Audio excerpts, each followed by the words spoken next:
Hello, welcome to the Sceptical Scotsman.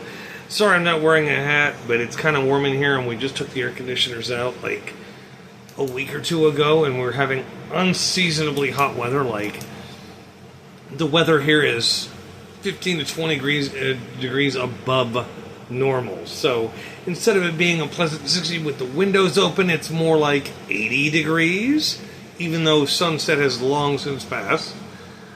It's like almost 8:30 at night, and it's still warm. I'm starting to sweat. But, yeah, this episode is going to be labeled and whatnot as grifters, and migrants. Thank you to Laura, one of my longtime subscribers, for asking for this. And I just want to let all of my subscribers know that if you want a topic discussed and you bring it up to me, like, you can ask for a subject on the YouTube channel. I will get said message and start working on that episode. I will start working on that subject matter, whether it be UFOs, cannibal corpse music, the issue with COVID and the vaccines. I've covered all that crap anyway. But if you want to hear about it, that's kind of my thing to do, is to cover it and show you my spin and try to give you guys an outsider look, I guess, on it. And as some of you who have been listening know pretty well, it's not a bleak outlook, but I have more of a realistic outlook. I know it should I know for the most part what should happen, what needs to happen, but some things just ain't gonna happen like that. Okay, well, today we're gonna talk about homelessness, because Laura wanted to hear about homelessness, and I will touch specifically on homelessness in Alaska if I don't. Bark at me for it. I'm trying to cover everything in this one. Ugh. But, yeah. Okay, let's start up here. The cause of homelessness for most of society is usually substance abuse, like drugs or alcohol. And the heavier you are into either one, the further down that rabbit hole you go. And if you don't pay attention to your brain, when it clicks on, you will be stuck in that rut forever. You have to pay attention to it. That's why when people call substance abuse a disease, I can't agree with it. Cancer is a disease. Cancer is something that you have to work on stopping. Substance abuse, in my opinion, with all the reading I've done, is just a series of really shitty decisions. A whole chain of crappy decisions all lined up. It's not a disease. It's something you can get by not doing it. We don't cancer and then you get cancer. Cancer is something that just happens. It's something that activates inside of you, whether it be from chemical or environmental factors, or it's in your DNA. You don't stop getting cancer. You just get cancer and then you have it, and you can eradicate that or kill it off, but it takes work. But you don't choose to get cancer. You choose to do drugs or alcohol. Big damn difference right there. And next up, some of you are probably screaming at me right now, or calmly waiting to hear the other side of it. There's not another side for me. You have to remember, I was a hardcore, almost suicidal alcoholic. Some of you would say, well, you're drinking beer on your podcast. I have 2 of those a night, and then I'm done. And it's for pain, literally. Like, my ankle is half metal. It hurts now, like hell at night. And it's either I take a fuckload of Tylenol, which isn't safe to begin with, or I drink 2 beers over the course of from 5 o'clock to midnight, and I'm good. So you tell me, am I addicted to alcohol, or am I using it therapeutically? I'm not getting shit-faced drunk every night. I'm recording videos and watching movies and retaining all the information. I'm not a functioning alcoholic either. For anybody who has got that, you're screwed. Okay, next up. Mental illness or instability. Well, let me put this in context for you. Sorry if I'm coughing sinus drainage. Mental instability and emotional instability, or mental illness, is a very prevalent thing nowadays because, like here in Wichita, Kansas, where I lived, we had this place called Good Shepherd, which was housing long-term crazy people. People who were mentally ill. There was no cure. Medicine was marginally at best working. These are people who don't care if they kill you. They don't feel regret. They could stab you and walk away and be like, "Hi, how you doing?" It wasn't like, "Oh my God, I'm so sorry I killed you." No, it was straight up, "Hey, how you doing?" You're bleeding on the floor behind them, and they're just greeting somebody else like they just met them. That's called mental illness, and that kind of mental abnormality and whatnot is complete and utter, is not bullshit, but the way it's handled was bullshit. Like here, Good Shepherd was put under the authority of one man by Sam Brownback. And yes, I do not like Brownback. Brownback was a fucking cancer on our state. Ultra-conservative Republican. He took a 12-panel committee, dissolved it, replaced it with one guy. That one guy shut down the insane asylum, displacing hundreds of medicated psychopaths and mentally ill people. Now they're all over the place. They're on disability and they're living on the streets and getting addicted to drugs to cope with their issues. I believe this to be one of the problems. It's a problem that literally the bureaucracy of this state created independently.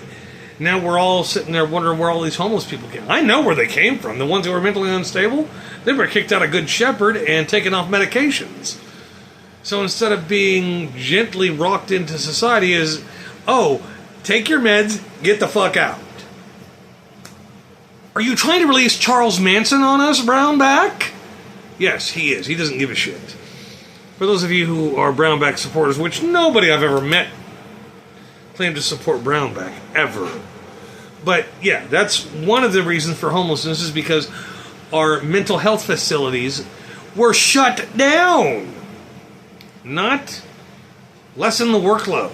It's, no, bye. Fuck off with your, fuck off and figure out how to live in the real world. For people who clearly couldn't do that. They've been living in an institution their entire lives. And were just sitting there drooling in a straitjacket in a rubber room.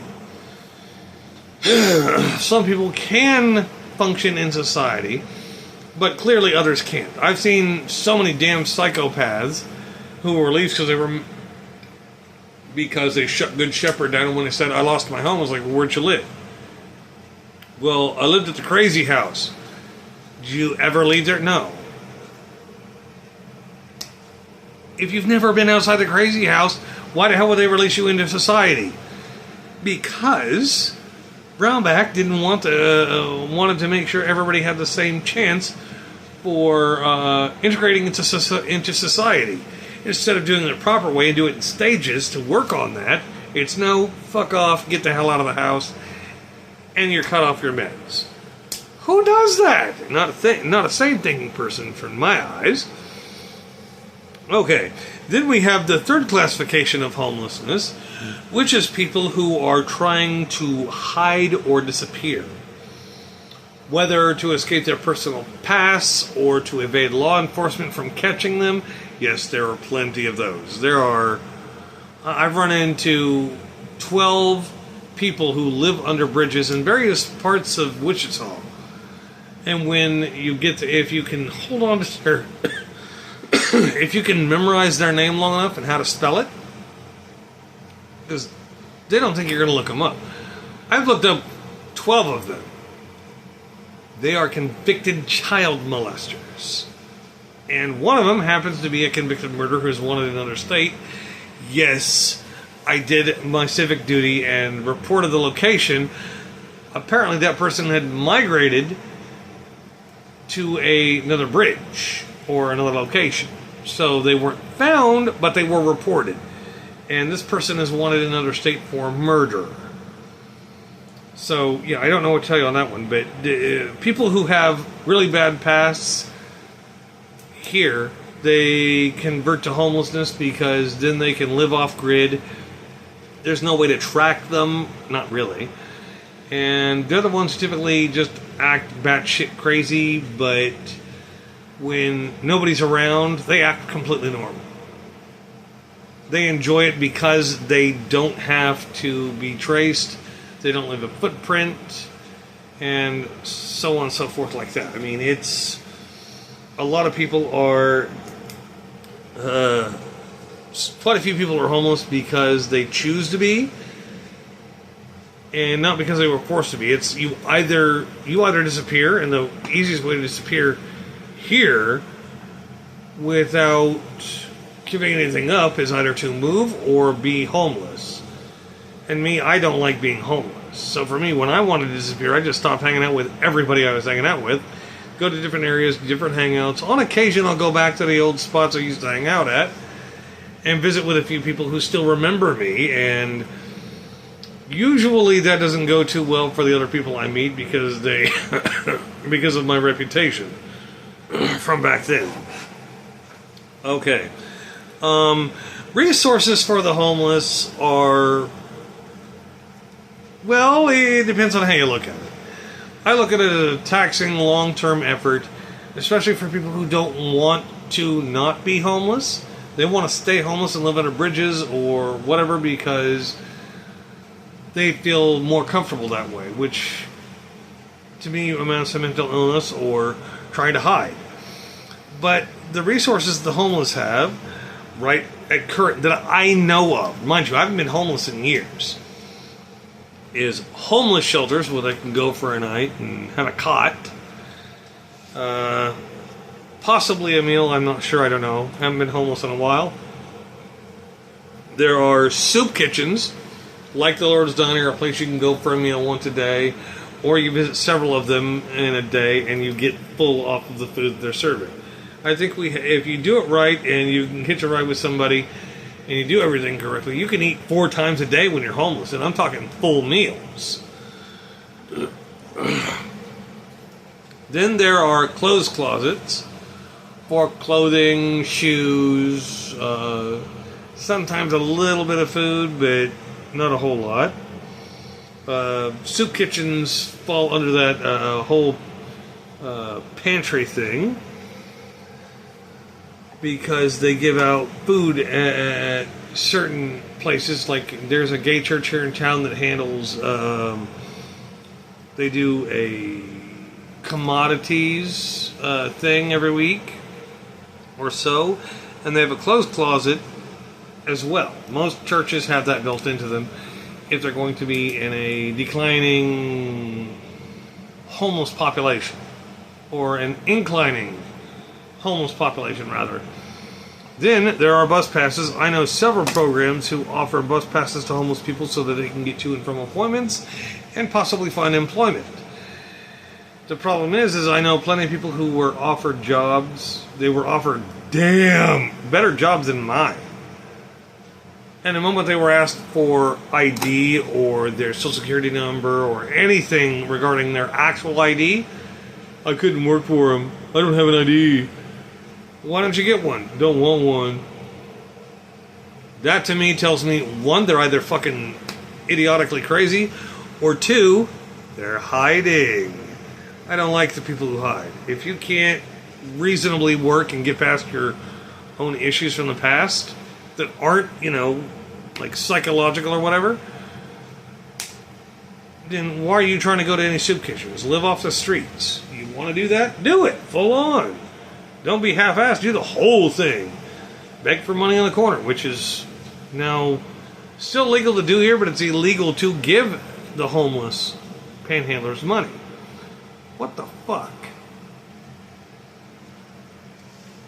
I don't see the crime in giving somebody money. What I see a crime in is somebody standing up with a placard, homeless, need all the help I can get, and they're dressed in better clothes than I have. Yes, I have seen that, and yes, I yell at those assholes.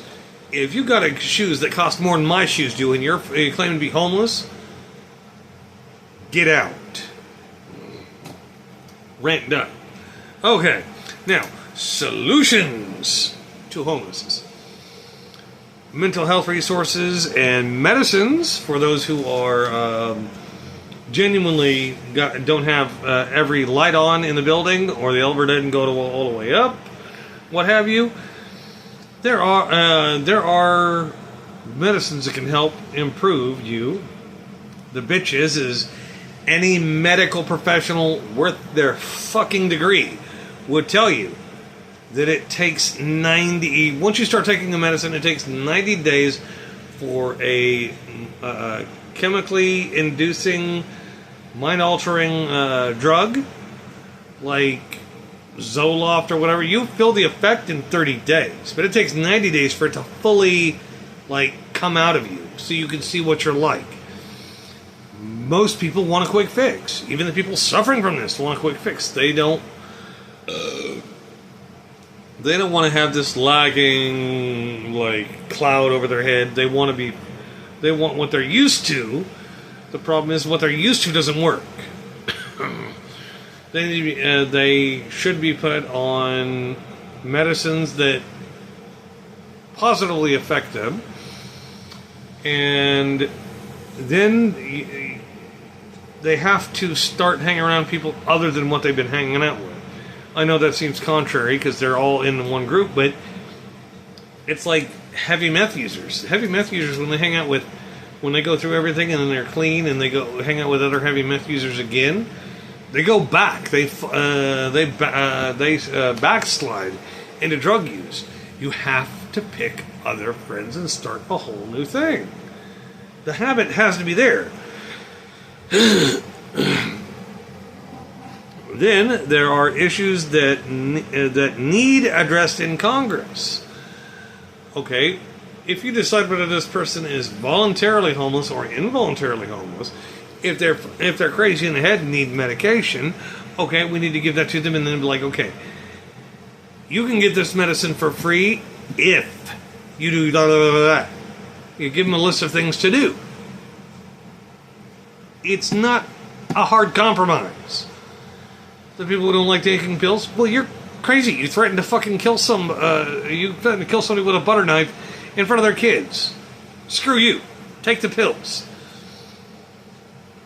Another issue is they are paid by Big Pharma to keep pumping out pills that may or may not work. This presents a problem to us as a country. We're letting Big Pharma run what medicines should or should not work. If people are complaining about their over-medicating and still feeling like they're cloudy as shit and everything after 6 months of taking a certain medication, if they're taking 13 medications, get everybody off the unnecessary medications. If you're 70 years old and you're still feeling cloudy after taking 3 medications instead of 14, chances are age is catching up with you. You're going to have to get used to losing shit in your head.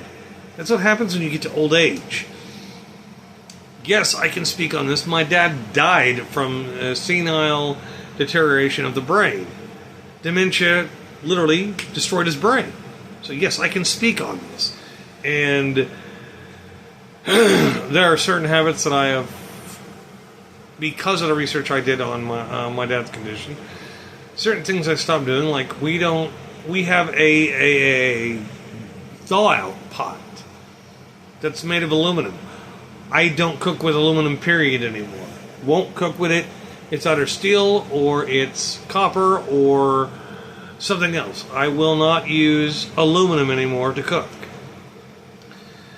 because of the research I've done. You don't have to know the research. You can do your own damn research. But these issues, Congress needs to fund things that will positively affect homeless populations of willing people. Like, get them on the right medicine. If they refuse to take medicine and they refuse to stop being homeless, they don't need help. They need to be kicked off of every assistance they have. They're trying to disappear. Don't let them. It's, well, we need free will and we're allowed to do that. If I'm fitting the bill for their fucking treatment, they need to do the shit that they need to jump through the hoops that I had to jump through to get back to normalcy. Otherwise, don't help them. Period. All of us have responsibilities, and we should, be required to fulfill those. In Congress, if you're like living in an area like LA and your congressperson isn't doing anything, vote him out. Well, I don't vote because it doesn't matter. Obviously, it fucking matters. Telling me voting doesn't matter because it's all rigged? No, that's defeatist and you're being lazy. Voting does work. The problem is you need to get your ass out there with all your friends and vote all the same way. Because if you have a bunch of rich people voting the same way, they control the vote. That's how that works. Okay, here's another solution that some of you might find controversial, but who cares? Requiring mental health professionals to serve pro bono for certain numbers of homeless people. This means that instead of you trying to write the next Freudian masterpiece and making a shit ton of money, you're required to do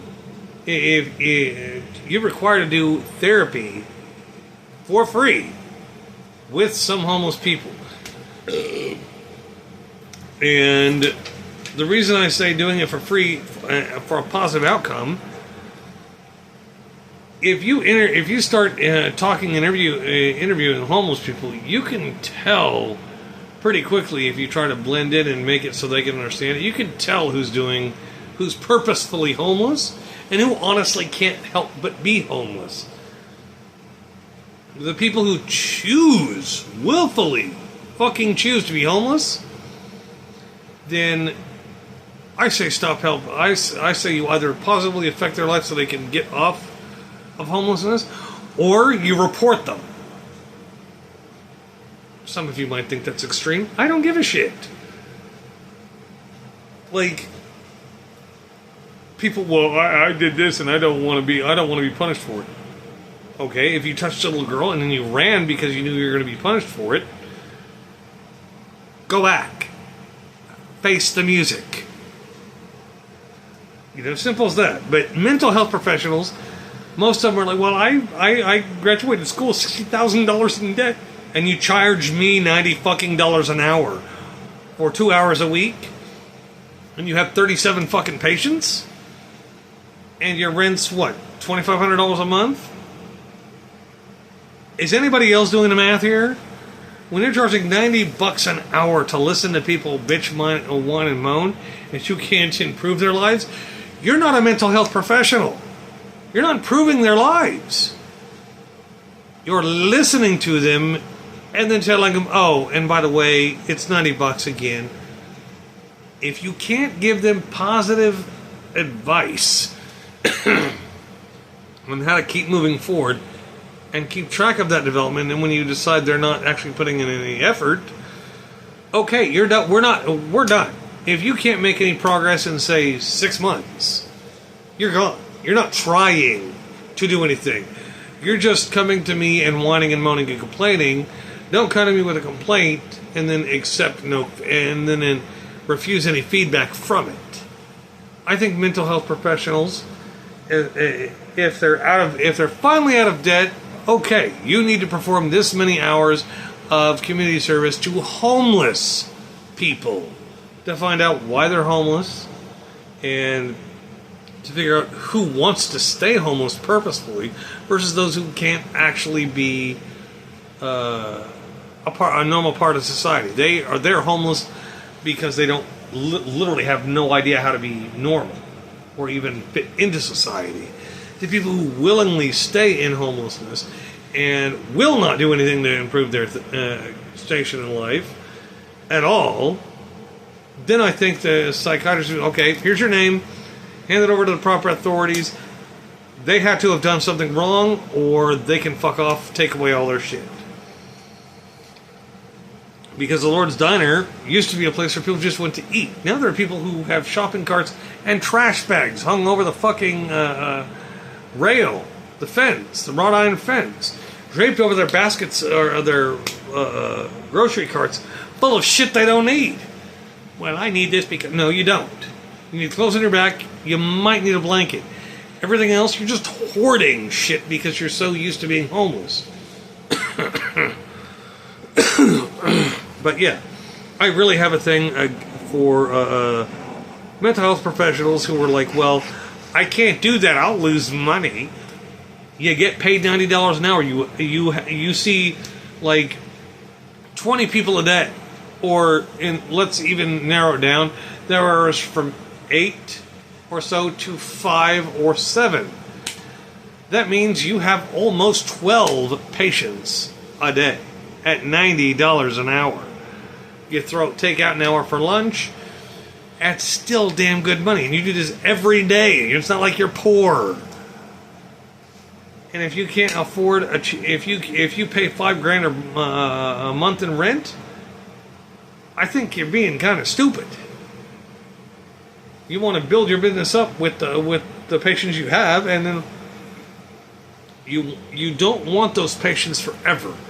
You're supposed to be making those patients better, not worse. If they stay the same, you're failing in my book. Okay. Now, you also have grifters who are playing people for money. Those are the people who don't need to be homeless, don't have to be homeless. They enjoy scamming people out of money and possibly their belongings. This is not a homeless person. This is a person who goes town to town to town, playing people until they burn enough people and they disappear. You'll find them in another size town around the same size as the one they were in. These people should be marked down and, I think, serve time. Because they don't know how to do anything but grift. And then there's the infamous one of people trying to evade their past and the law, which I covered a little bit before. The people who are willfully and fervently homeless without mental illness because they're trying to evade the law or they're afraid that the law wants them, get it over with. Well, I don't want to serve time. Well, crazy people don't want to be crazy either, but it happens. Get it the hell over with. Be a normal human being. They don't want to do that because their freedom is more important than your freedoms. They don't care. Now, to address something that Laura brought up to me, she was worried about the miniature tent cities being set up in Alaska, and rightly pointed out a lot of these people will end up being dead when winter hits because Alaska is not like the rest of the U.S., and it's not like a lot of other countries. It's like being homeless in Siberia. A lot of people die in Siberia every year when they're homeless, or they learn to survive being homeless in unusual fashion. Now, these people that refuse to get jobs, they just want to live off the land. You're not living off the land. You're living in a fucking... You're basically living out of dumpsters and other people's charity. You want to live off the land? Go to some national forest and try fucking living there. And living in a hole in the side of a gentle hill is not living. That's literally only surviving. If you're only surviving, give up and do something else. If you're that afraid of society, well, you picked the wrong path on that one. But I've heard reports of people that are in Alaska that are homeless, live in these tents, yet they have AK-47s. If you have the money for a semi-automatic weapon, and you're living in a tent and refuse to go out and do stuff, you don't need the gun. Get out. Get up, go get a job, go get a place. Well, I don't believe it. Drop the drop the anti-authoritarian crap, drop the sovereign citizen bullshit, and live life. If you're that schizophrenic that you think the government is out to get you, trust me, they're not after you. If the government wanted you bad enough, trust me, they would find you. Okay, now we're going to cover migrants. Now, I'm going to make this part a little shorter. But the main reasons for migration are freedom and peace, because they want to live in peace and they want the same freedoms we have without actually doing anything for it. They just want to live in peace, don't give a shit about anything else.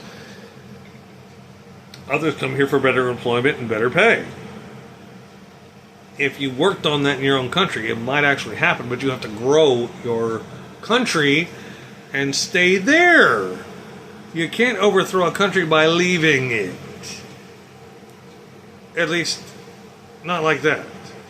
If you leave, like we left, us Americans, we left England, or whatever nation we came from, to have freedom here. We had to work hard for it.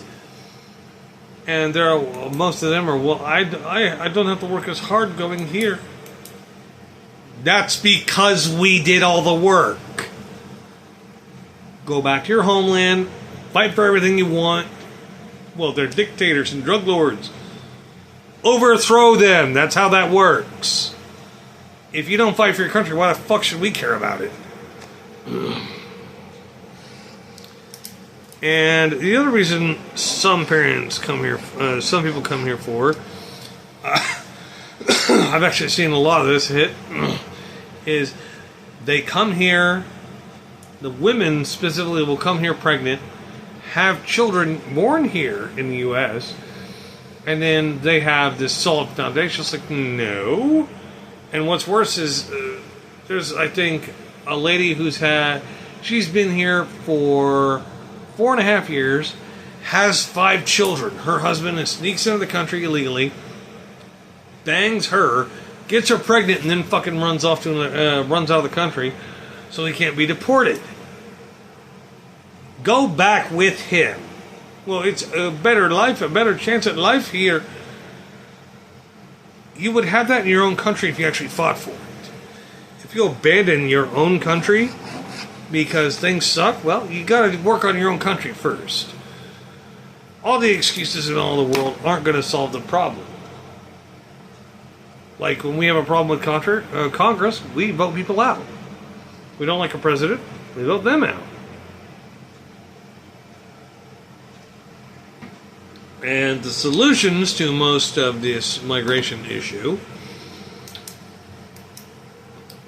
is, number one, they need to be educated as to what they can do to improve their life.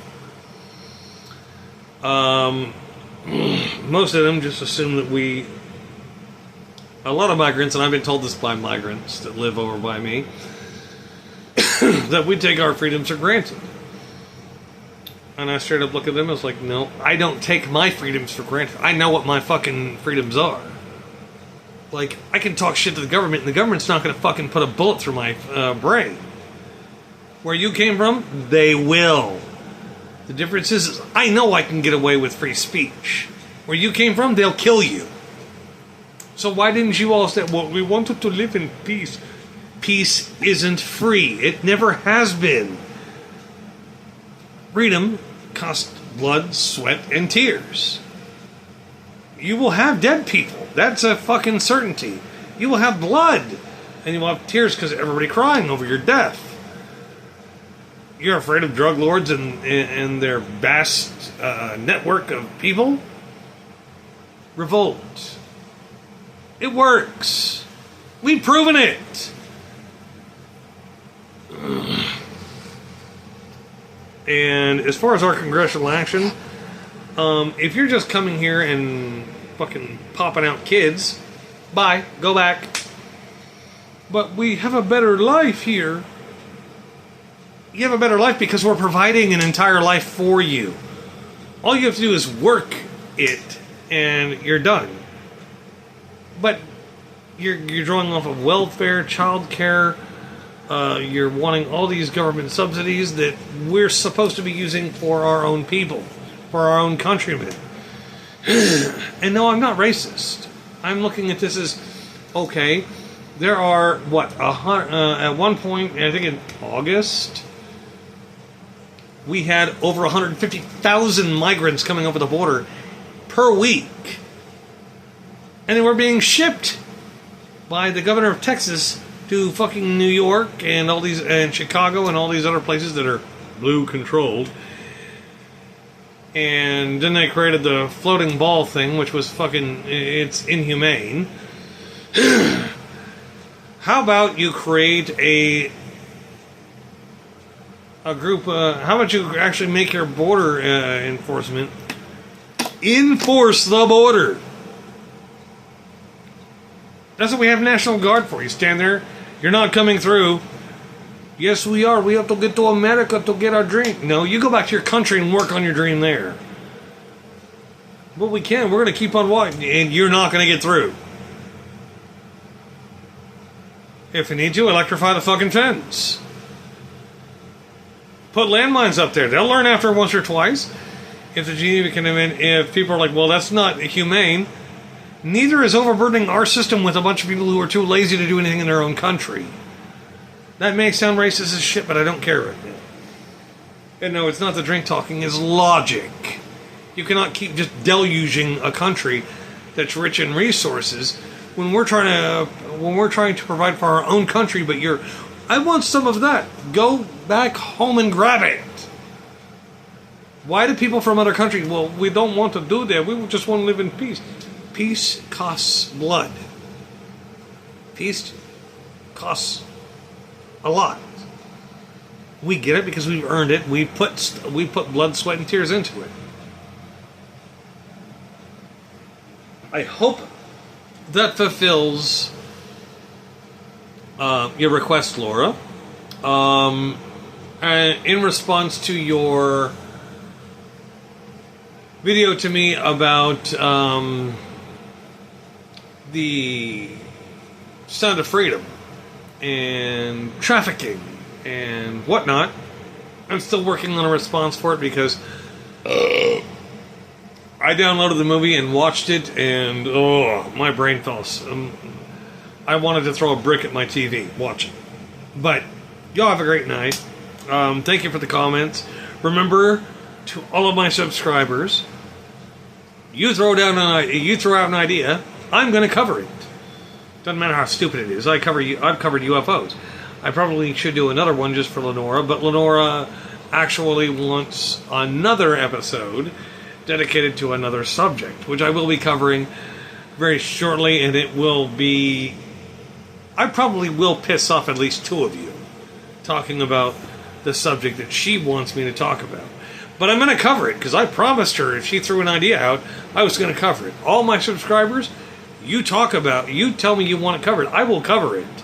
I even covered Robert's stupidity. He throws out an idea, even if it's stupid, I still cover it. Unless I have something that's way better. But yeah, my next one will be controversial.